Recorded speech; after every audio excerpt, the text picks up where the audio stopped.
Buenas noches, estudiantes de la materia de conservación y restauración. Estamos en el tercer corte. Este tercer corte va dirigido a hacer la propuesta de restauración y conservación del espacio seleccionado. En este caso, de la calle de los distintos centros poblados al cual se le va a hacer una puesta en valor. Y aunado a eso, de ser posible, una vez seleccionada una vivienda de ese sector, hacerle la propuesta de restauración e intervención a una edificación precisa. Momento para bajar el volumen al radio.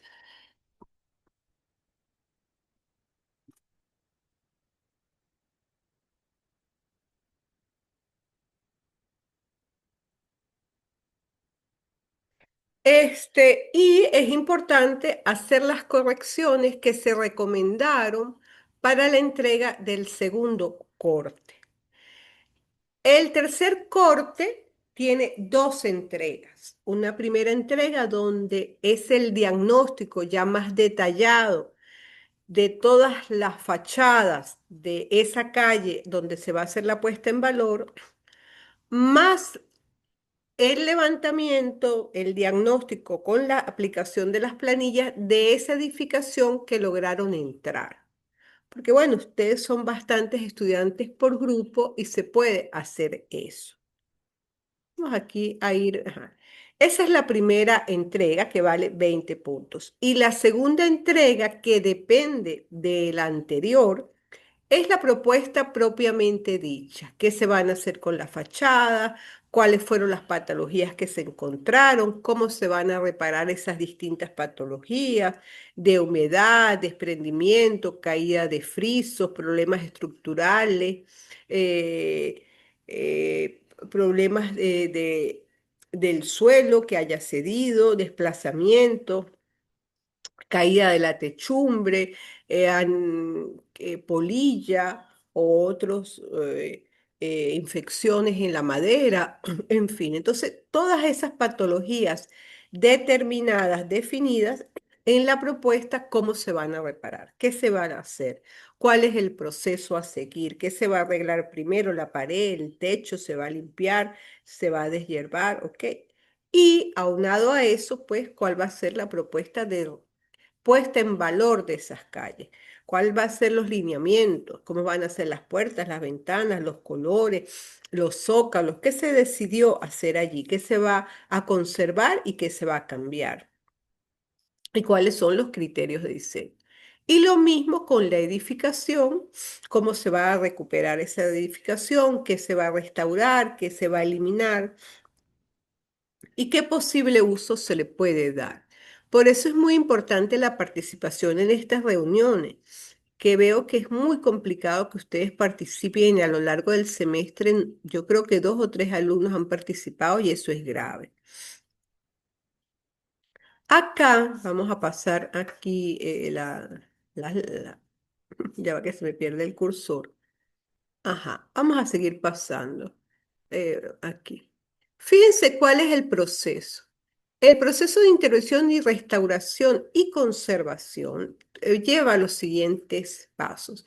Primero, la revisión documental y bibliográfica, tanto de la generalidad y el marco teórico de la restauración, el patrimonio, las cartas de la UNESCO, las normas internacionales, ¿ok? Más la revisión también documental y bibliográfica de la edificación que se va a intervenir o en este caso del el sector, la calle que se va a intervenir. Seguido, viene más bien, entonces primero esa revisión documental y bibliográfica, seguido una detallada reseña histórica de la edificación.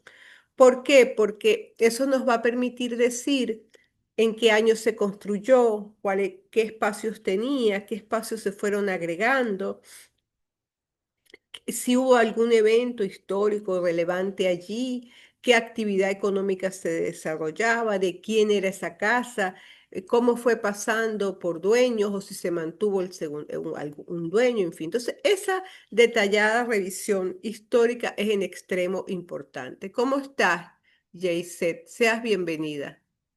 me gustaría verte o que me digas hola o algo, ¿ok? Voy a ver aquí, ajá. Hola, profe. Buenas noches. Buenas noches. Creo que aquí nos podemos ver las dos o como creo que así. Ajá. Seas bienvenida, ¿ok? Entonces, estoy explicando el proceso en general para llevar a cabo una intervención, una restauración y una conservación, ¿ok? Puede haber otros términos como rehabilitación, adaptación, pero en líneas generales estos son los pasos. Primero, una detallada revisión bibliográfica y documental sobre el marco legal, el marco teórico de la restauración y todo lo que se pueda conseguir sobre la edificación o el sector que se va a intervenir.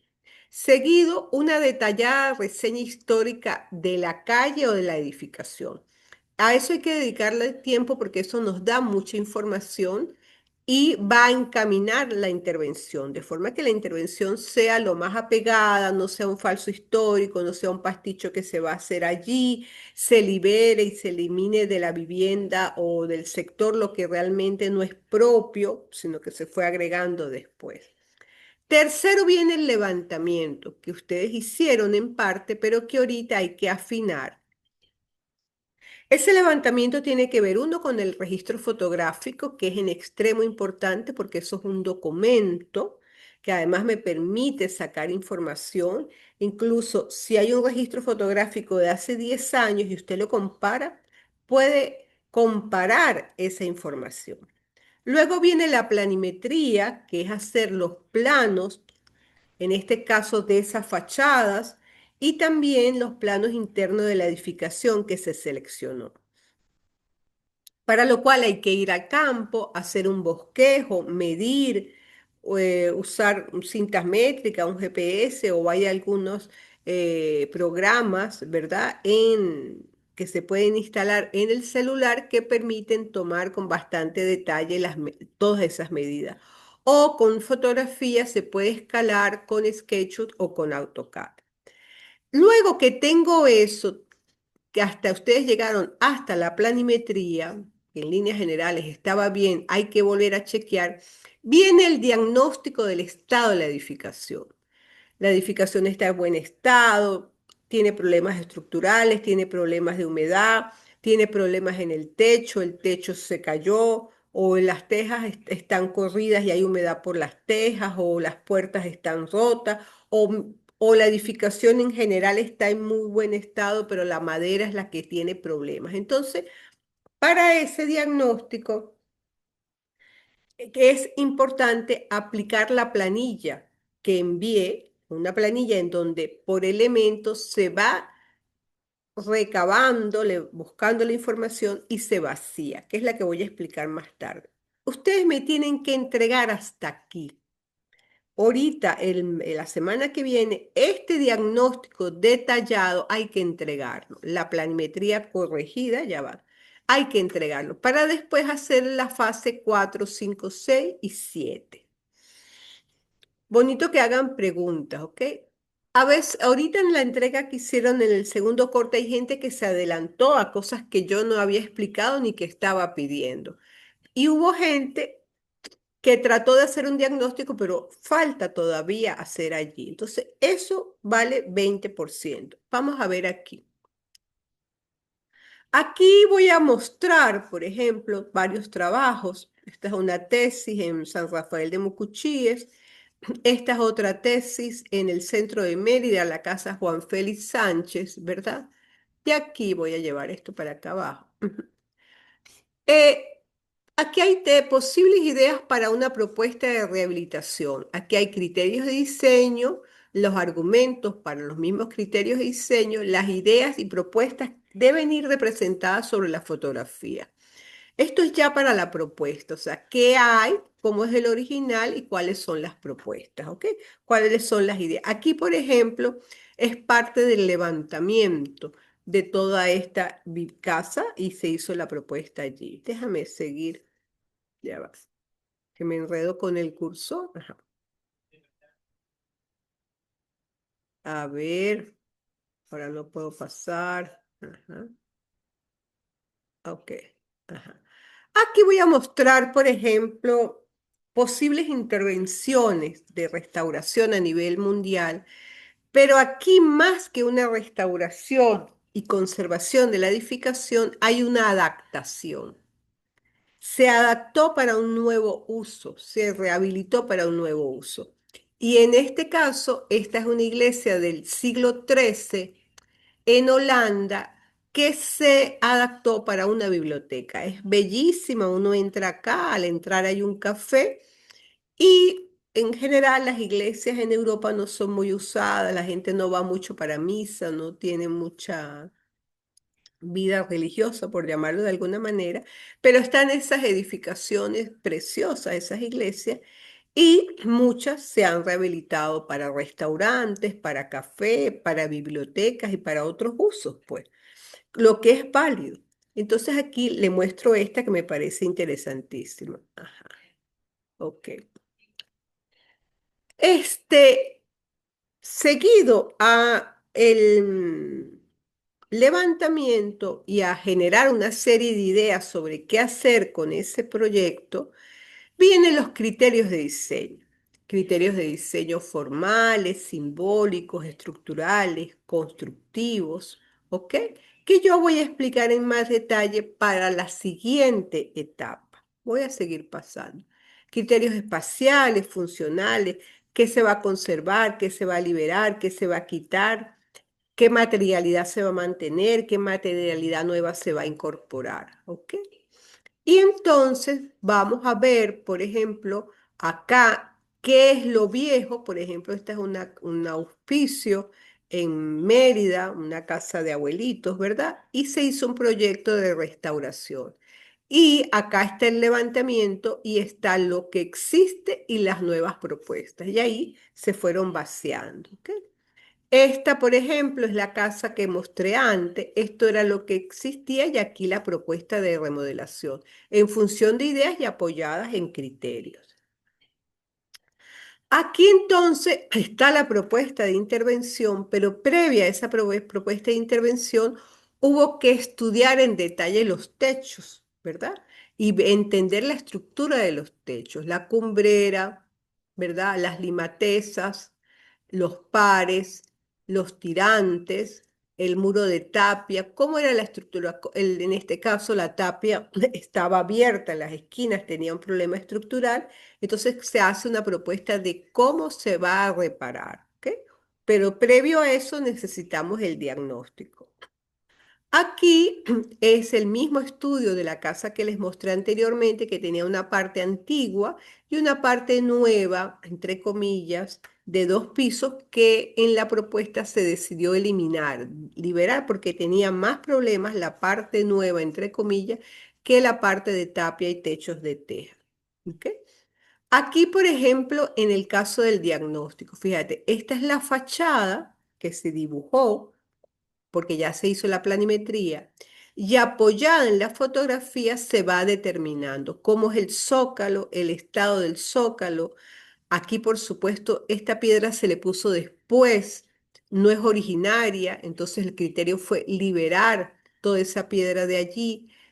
¿Cuál es el estado de la pared, de la ventana, de estos marcos que encierran las puertas y las ventanas, la cristería? Entonces se fue, todo eso es parte del diagnóstico. Vamos aquí con lo que quiero que me entreguen esta semana, la semana que viene. Esta es una planilla diagnóstica. Esta planilla se coloca el plano de la edificación. En este caso, ustedes van a colocar en unas las fachadas de las casas que están trabajando y en otra el plano.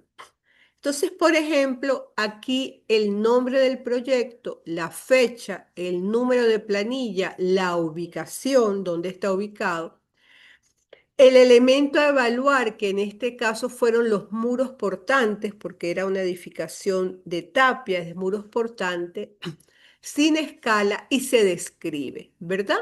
La edificación se constituye generalmente por paredes de tapia y ladrillo cocido de arcilla con un espesor que oscila entre los 20 y 60 centímetros, ¿ok?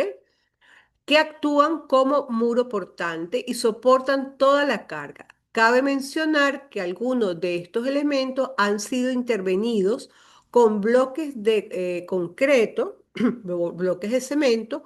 Por otro lado, presenta perforaciones y bloques de vanos que habían sido establecidos en no sé, en las circulaciones o algo así. Entonces, ¿qué pasa? Se explica. Ahí hay un problema al final. Mire, las paredes son de tapia. En este caso es un muro portante. Y en algunas partes las paredes son de adobe, pero siguen funcionando como muros portantes.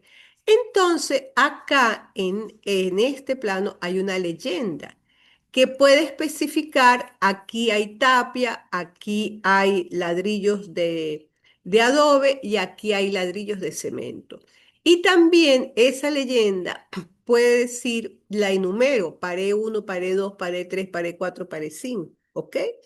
Entonces acá me va a decir que la pared tal que está en la imagen tiene tal estado, ¿ok? Tiene filtración, está el friso caído, está resquebrajada, y en función de eso se señala una posible tratamiento. Entonces, hay humedad, pero la humedad es porque hay una teja corrida y la humedad del techo se cuela por el muro, por lo tanto, hay que recuperar el techo, montarse, sustituir el techo y una vez que se corrija el origen de la filtración, el muro entonces se va a arreglar.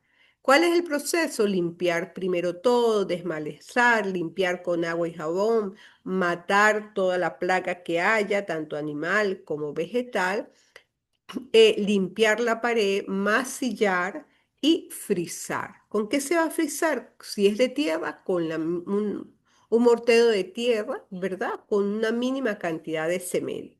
A lo mejor el muro está muy resquebrajado, se puede forrar también con una malla para darle mayor consistencia. Pero la arquitectura de tierra no tiene cohesión con el cemento. No la puede frizar con cemento porque no sirve. Entonces yo los llamo a que se fijen en detalle cómo está hecha la planilla, ¿ok? Y así cada una de las paredes, aquí hay composición de muros, según se muestra, es que no puedo leer en la existente. Algunos de los muros se componen de tapia con reforzamientos en las esquinas de ladrillo cocido de dimensiones de 6 por 12 por 24, el ladrillito común, que de acuerdo con sus dimensiones se diferencia cómo. Entonces aquí las fotografías especifican más cómo es el muro. O lo señala que todo el muro es de tapia. La tapia es un muro de unos 60 centímetros que se va echando la tierra y se pisa, ¿verdad? En un cajón y se tapia y se va moviendo ese cajón y se van levantando las paredes. ¿Cuál es la altura máxima de un muro de tapia? 4 metros. No puedo hacer un segundo piso con tapia, al menos que aplique unas técnicas especiales. Aquí está otra planilla, ¿verdad? En esta planilla, en este caso se siguen evaluando los muros, los cerramientos, ¿verdad? Son dos planillas ¿por qué? Porque en una no cabe el estudio de todos los muros. ¿Y qué tiene la planilla? Vuelvo y repito, el nombre del proyecto, la ubicación, el elemento que se está analizando, la descripción general, observaciones que ve el arquitecto, algunas imágenes, el plano y agrego fotografías y pongo la imagen, el estado actual y la intervención. Ok. Aquí vemos esa imagen que mostré anteriormente, más detallada, y acá fíjense que yo me equivoqué y lo que señala es el estado de los elementos, ¿eh? Cómo están las paredes, ¿ok? En estado óptimo, en estado deteriorado por humedad o en desprendimiento por frizz. O puedo poner también buena, regular o mala. Y cuando pongo M1, M2, M3, la descripción o cómo voy a identificar cada pared, digo, esta pared es de tapia, esta pared es de bloques de cemento, esta pared es de adobe y describo cómo está ella, qué patología tiene, ¿ok? Acá está una ampliación de eso. Aquí, fíjense que, vamos, esta es la lámina según muestras de escarificación existente. Algunos de los muros se componen de tapia con reforzamiento en las esquinas de este ladrillo de 6 por 12 por 24 que de acuerdo a sus dimensiones se diferencia como muro de 60 centímetros, ¿verdad? Compuesto por un centro de tapia y reforzado lateralmente por estos ladrillos cosidos, o muro de 20 centímetros hecho solamente con los ladrillos, compuesto por piezas de ladrillo cocido obtenidas por moldes y secados a través de cocción. La diferencia entre los ladrillos y los adobes es que los adobes son crudos, se secan al sol, y los ladrillos son cocidos en un horno.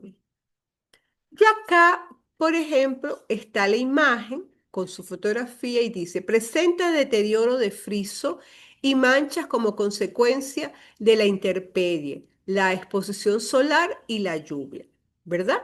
¿Cuál es la posible intervención? Recubrir con un material impermeable, frisar las zonas afectadas aplicando técnicas apropiadas y posteriormente pintar manteniendo sus propiedades. Aquí habría, porque aquí hay tan solo una breve s- observación sobre la posible intervención, pero luego hay todo el proceso. Lo que hay que hacer primero, limpiar toda la casa, toda la edificación o todas las fachadas, pegarle la manguera o hay como un compresor, ¿cómo se llama esto? Especial, como una manguera que tiene mucha fuerza, se me fue el nombre ahorita. Y luego que la limpias y la cepillas, entonces ver si hay malezas, si hay hongos. Y una vez que quitas todo eso, entonces sí puedes identificar claramente qué tiene la casa, qué tienen las paredes, qué tienen los pisos, qué tienen las puertas y qué tienen los techos. Y cuál va a ser el proceso de intervención. ¿Ok? Aquí presenta gran presencia de humedad, grietas, manchas negras, levantamiento y escarificación del friso de concreto y gran pérdida de recubrimiento de pintura. ¿Qué se propone? Reparar las filtraciones, porque la humedad tiene que ver, porque hay filtraciones posiblemente del techo. Las filtraciones se pueden originar o la humedad, uno, porque hay filtraciones del techo, porque hay tubos rotos de aguas blancas o aguas negras o muy raras veces por el nivel freático que hay absorción. O el otro es porque son paredes exteriores cuyo alero no los cubre o las protege convenientemente, o el zócalo tampoco, y entonces las paredes están expuestas a la lluvia y al caerles el agua de lluvia se van eh, humedeciendo, ¿verdad? Y van generando esas patologías. Entonces, reparar las filtraciones afectadas, aplicando técnicas apropiadas, frizar y pintar. ¿Ok? Pero primero hay que estabilizar. Aquí, en este caso, esto me volvió a salir aquí. Aquí vemos, por ejemplo, esta planilla diagnóstica. ¿Qué está diagnosticando aquí? Los techos. Vuelve a describir y fíjense que aquí está la fotografía de lo existente y aquí está la planta de techo y hay una leyenda. Esa leyenda va a decir techos en buenos, regulares y malos. Y hay una leyenda, ¿verdad? Unos colores. Entonces acá está la imagen y el estado actual y la posible recomendación para la reparación de ese techo. Entonces, en el caso de ustedes que van a trabajar con las fachadas, pues hay que ahí ser lo más minucioso posible, ¿verdad? ¿Tiene crestería, no tiene crestería, tiene alero? ¿Cómo se ven los techos? ¿Las fachadas tienen humedad, no tienen humedad? ¿La humedad está en la parte de arriba o está en la parte de abajo, cerca de la acera, cerca del zócalo? ¿Cómo está la madera? ¿Cómo está el friso? Para hacer propuestas respecto a eso. Acá, fíjense que es la que le mostré anteriormente, entonces, verde está en buen estado. Azul tiene un deterioro por humedad y rojo tiene un deterioro fuerte. Entonces, fíjense que aquí está identificado. Ahora, esto que está aquí es una iglesia. Los techos se hayan apoyado sobre muros estructurales de tapia, que son muros portantes, y sistemas aporticados que conforman la edificación. Esta se encuentra configurada con forma de caída de dos aguas. Bueno, realmente no tiene dos aguas, tiene cuatro aguas. Esta tiene cuatro aguas, esta sí tiene dos aguas. Pero en general los techos tienen una, dos, cuatro aguas aquí, ¿ok? De igual manera posee aleros con poco vuelo de distancia. El que no tenga muchos aleros, salvo los corredores, afecta las paredes. Ese alero en las casas tradicionales, coloniales, generalmente tenía 80 centímetros, mínimo 60. Ok, y aquí entonces habla de los techos. El techo se encuentra en estado óptimo, sin embargo, presenta problemas en el sistema de recolección de aguas, lo que ocasiona filtración en los muros internos. ¿Ok? Entonces, fíjense que en los muros había un problema de agua. Los techos están bien, pero hay problemas con la recolección y al caer el agua salpica y daña los muros. Realizar el respectivo mantenimiento y vigilar el deterioro de las piezas, tejas, implementar un mejor sistema de canalización de aguas de lluvia. ¿Ok?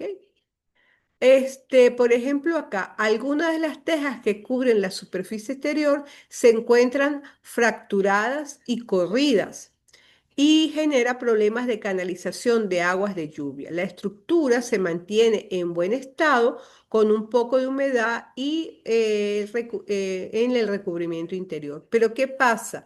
Al haber fractura de alguna de las tejas o que las tejas se mueven o que debajo de la teja, porque estas casas antiguas no tenían manto asfáltico, eh, la madera está humedecida o la caña brava, entonces eso hay que recuperarlo. Lo principal que pasa es que se corre una teja y al correrse una teja pues pasa la humedad, ¿ok? Y al pasar la humedad va deteriorando todo lo demás. Entonces aquí vamos viendo, fíjate aquí, algunas de las tejas que cubren la superficie exterior se encuentran fracturadas y corridas, generando el ingreso de agua de lluvia en el edificio. Reemplazar las tejas fracturadas, reubicar, ay, ya va, reubicar, ¿cómo es? ¿A dónde está? No, estaba más arriba. Ok. Reubicar las corridas, sustituir la estructura que se encuentra en grave estado de deterioro. En algunas de estas la estructura estaba muy mala. Esa estructura que tiene una cumbrera, una viga cumbrera, una viga durmiente, unos pares, ¿verdad? Y unos tirantes, generalmente de madera, y hay que ver si están todos los elementos están en buen estado o están apolillados, fracturados, entonces hay que sustituirlo. Y hay que empezar por el techo. Pues lo primero que hay que reparar es el techo, porque si reparo los muros y después quito el techo, lo que reparé de los muros se va a dañar. Ok, aquí tenemos otra, en este caso está tratando el estado de los pisos, ¿verdad? En buen estado, regular estado, y aquí hay unos ejemplos de los pisos, ¿verdad? Como medio de pego para juntas, las baldosas se emplea concreto. De igual manera, para crear los rodapiés de las paredes que están constituidas en su mayoría por cerámica. Sin embargo, la humedad está levantando las piezas. Hay un problema de los pisos. Ahí a lo mejor es el nivel freático que sí absorbe el agua, el agua de lluvia que debe caer y se empoza y a lo mejor alguna tubería que está rota. Y aquí tenemos entonces las posibles reparaciones. Esta clase la subo a la plataforma en el video, pero también subo la clase para que ustedes revisen, ¿ok? Por ejemplo, aquí, las baldosas presentan grandes desmejoras que han sido afectadas por agentes biológicos generando humedad y falta de mantenimiento, así como ausencia de zonas recubiertas. Reemplazo, ¿qué se propone? Reemplazar las baldosas afectadas y dañadas completar las áreas que le falta a las baldosas y aplicación de químicos para limpiar y pulir. ¿Qué hay que hacer primero? Limpiar. Primero hay que limpiar. Y una vez que se limpie, se puede detectar qué hay que sustituir, reparar, reemplazar. ¿Ok? Acá hay fotografías de esta edificación que ustedes también tienen, que me permite de alguna manera estudiarla con detalle y dar más información al respecto. Aquí está, por ejemplo, varias patologías, por ejemplo, exceso de humedad en la pared del Hospicio San Juan de Dios, ¿verdad? ¿De dónde viene la humedad? Esto era gravísimo porque no solamente hay un problema de humedad, se me fue para arriba. No solamente hay un problema de humedad aquí, sino que la humedad es tan grande que ha afectado la estructura. Aquí vemos la limateza, vemos la espina de pescado, ¿verdad? Los pares, eso la humedad, porque son elementos de madera, los afecta, se debilita, pero además, aunque esta estructura sea porticada, en este caso de concreto, está gravemente afectada. Entonces ahí hay que intervenirlo. Primero hay que limpiar, raspar, ver si es necesario reforzar estructuralmente la columna o las vigas o que hay que sustituir parte de los elementos estructurales del techo. ¿Ok? Aquí fíjate que había un problema de humedad y lo que hicieron un remiendo, pusieron una lámina de zinc allí sobre el tejado y además hay mala canalización y presencia de vegetación. Entonces, bueno, hay que reparar eso. Ajá. Esto ya es el proceso de intervención que voy a explicar posteriormente, ¿verdad? Y este sería propiamente el proyecto. Son unas tesis, ¿verdad? Que se hizo toda la investigación. Y aquí está la propuesta de intervención, qué espacios se van a dejar, una parte nueva que se incorporó para que durmieran los abuelos y quienes los cuidaban junto con otros. Y bueno, eso es todo el levantamiento. Es importante que participe, porque si no me cuesta mucho explicar y si no hay preguntas, pues es más difícil. Las planillas para el diagnóstico, que vuelvo y repito, hay que hacerlo por elementos. ¿Qué significa por elemento? Muros, muro uno, muro 2, muro 3, piso uno, piso 2, piso 3. Si es columnas, columnas uno, 2, 3. Si es techos, entonces todos los techos. Y tener presente que el techo tiene la estructura, que son la viga durmiente, la viga cumbrera, el tirante, los pares. Sobre eso va, puede ir un manto de carruzo, de caña brava o de machimbrado o de tablas. Sobre eso va anteriormente una argamasa, ¿verdad? Un mortero de tierra y sobre ese las tejas. Ahora va la caña brava o va el carruzo o va el machimbrado, va el manto asfáltico y después la teja. Entonces, ahí hay que ver cuáles de esos elementos hay que reparar. Lo que estoy diciendo también va para las instalaciones, baño uno, baño 2, baño 3, cocina uno, y ver si el problema de filtración es por aguas blancas o por aguas negras.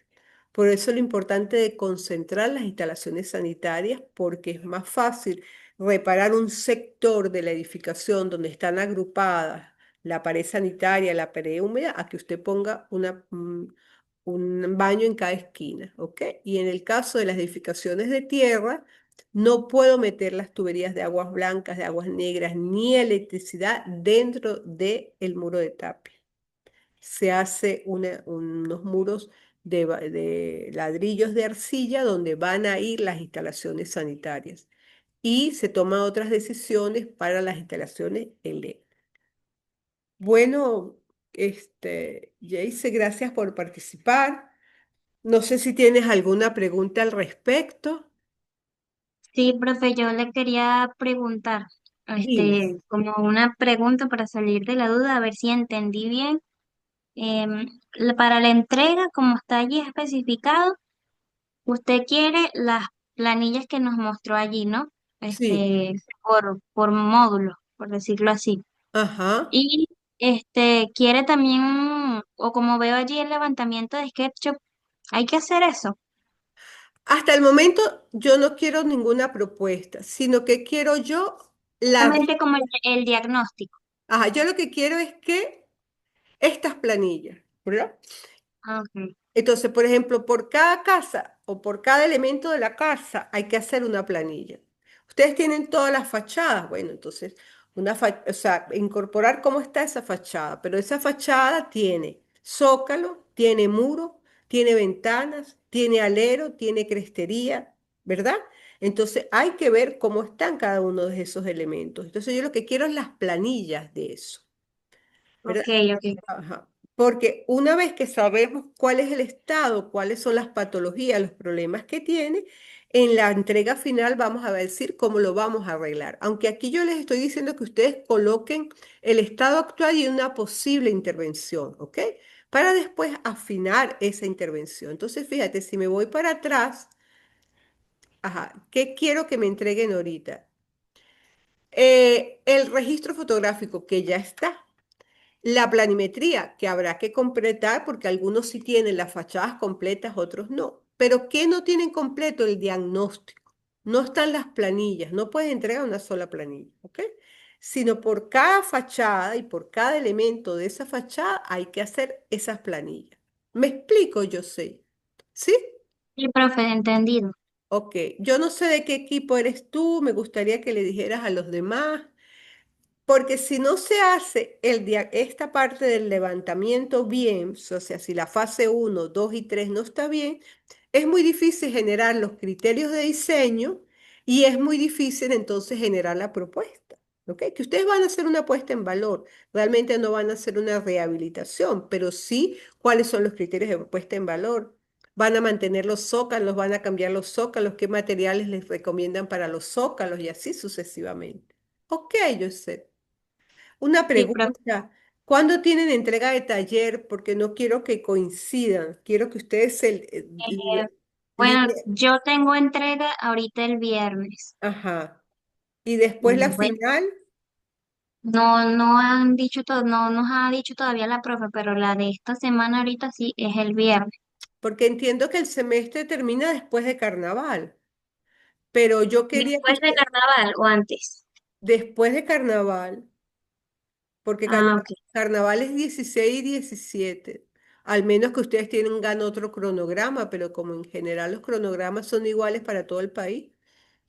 Entonces yo quiero que ustedes terminen la materia antes de su entrega final de taller para que no coincidan y no pierdan las notas y ese tipo de cosas, ¿ok? Ajá, esta clase, ¿qué les conviene más? Un miércoles a las 8 de la mañana. Bueno, a mí me conviene más a esta hora, no sé a los demás. Sí, lo que pasa es que estás tú sola, mi reina, y hay como 25 estudiantes más. Bueno, cualquier cosa me preguntan al correo, al mensaje, a los mensajes, correo o en el foro, ¿ok? Bueno, yo Ok, sé profe. que estés muy bien. Gracias. Feliz Gracias, noche. gracias a ti igualmente. Ajá, a ver aquí.